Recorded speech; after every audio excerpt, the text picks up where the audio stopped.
伫今年1月份总统大选的前一天，有人伫 PTT 顶悬留话讲要斩首蔡英文。警方调查要2个月，即马伫新北市抓到一个26岁的查甫人，伊留话恐吓，佮甲 IP 改去美国，即马是互依法上班，已经互抓起来。一起来守护我们。总统蔡英文亲身吐头种树仔，任期就要结束，参加种树仔节的活动，但就得要摄人，前一阵仔煞互恐吓。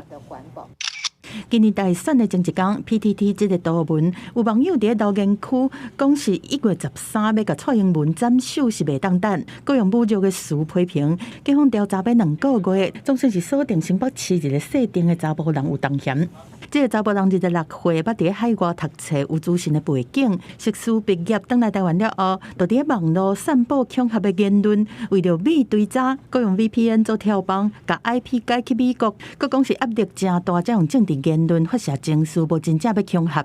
邓贤对于这个他使用Z开头的这个账号去散播这个斩首国家元首等恐吓言论，坦诚不悔，那全案就依法。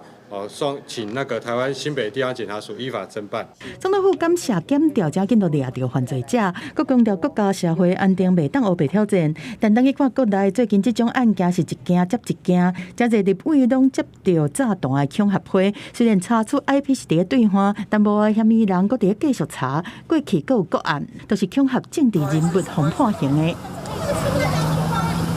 立委王宏利前年补选的期间接到威胁的电话，对方是恐吓要开枪，涉案这洗出的查某人，一审是红照恐吓危害安全罪，判拘役40天，会当用罚金大刑。台中有势力的查甫人夹火恐吓朱立伦和郭文铁等人，一审判20个月，会当用罚金大刑。不是你一句说我只是心情的抒发。我就是过失，我不会有循环比我们不是这样讲，那是你自己认为虽然我们讲言论自由，但是你也要对你的言论负责。虽然讲有言论自由，但无代表会当黑白讲话，也是凊彩去发布恐吓性言论。法学教授提醒讲，就算用发射情绪做理由，同款嘛是要为家己伫网络的言论行为来负责任。